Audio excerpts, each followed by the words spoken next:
Today we're going to take a look at Star Wars The Empire Strikes Back, Slave-1 Boba Fett spaceship.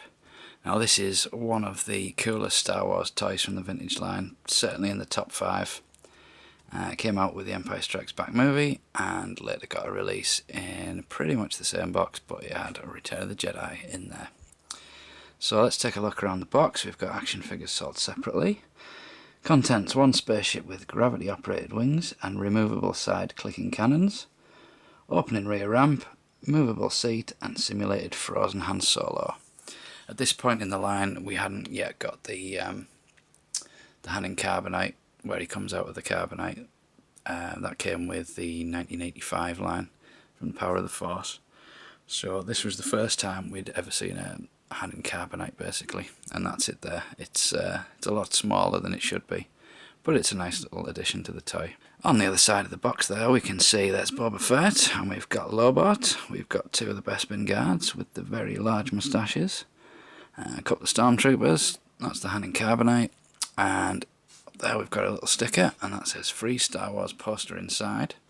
I don't have that poster to show you. This box doesn't actually have any inserts or instructions or anything, but the outside bit of it is rather nice condition, I think you'll agree. So taking a look around the box, we can see on this end we've got the picture of the toy being held by the carry handle there. Push the cruise button to hold wings in position and maintain flight pattern. And what that does, if you hold onto the button, it grips the wings in the position that they're in, and when you tilt the thing up, it'll hold them until you let go of the button, and then the wings turn. But I'll show you that when we get to the toy itself.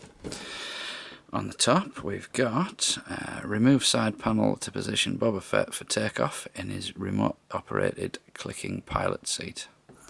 So you can see there, you put him in the little seat laying that way, and then you can move this round so he moves into the cockpit and you can see his head. On the bottom we've got another one of the Kenner kids, and wings automatically rotate between landing and flight position, so that's the little button feature.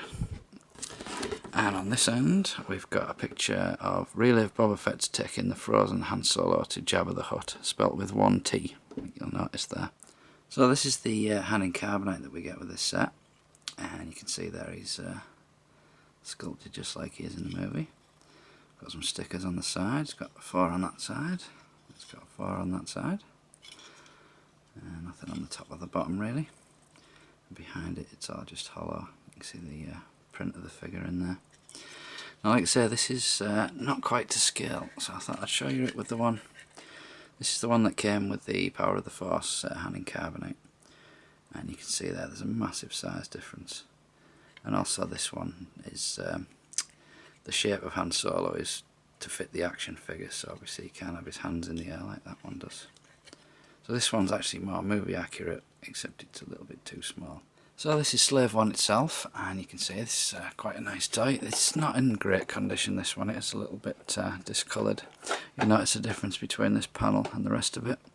That happens a lot on these because that's softer plastic than the rest of the body. And also these stickers on this one, they're a little bit sun faded. I think they're supposed to be a pink colour, a bit more like that.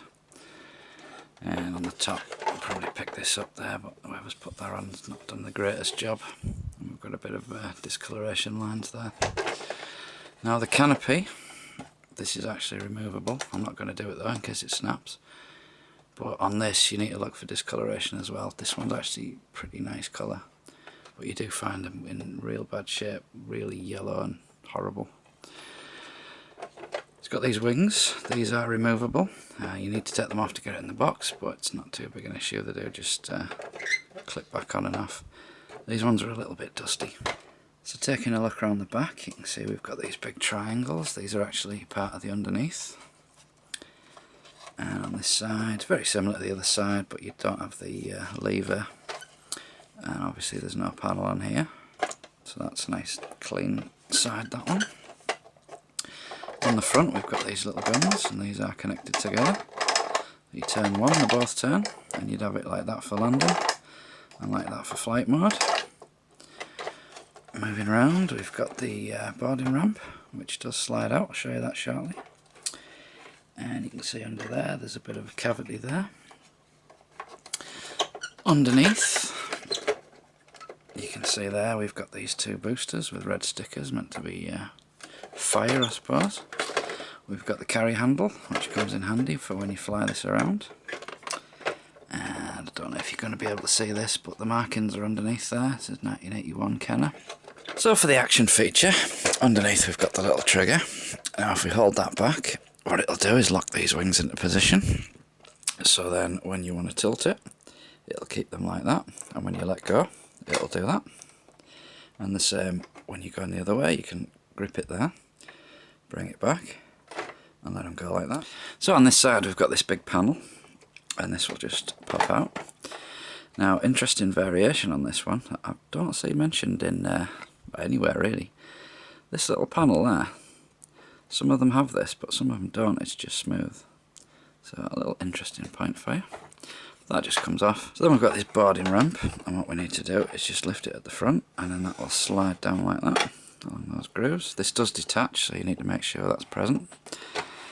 And inside there, I'm not sure how well you can see, bring that down, there's the little chair to put Boba Fett in.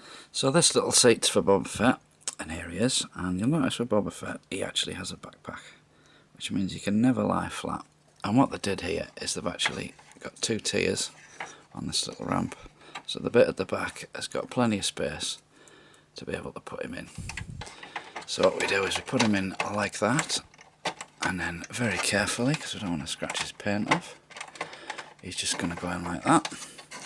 And you see his feet touch the bottom. It only clips around the bottom of his legs, not his waist. And then you can bring his arms down. So there he is in his little seat.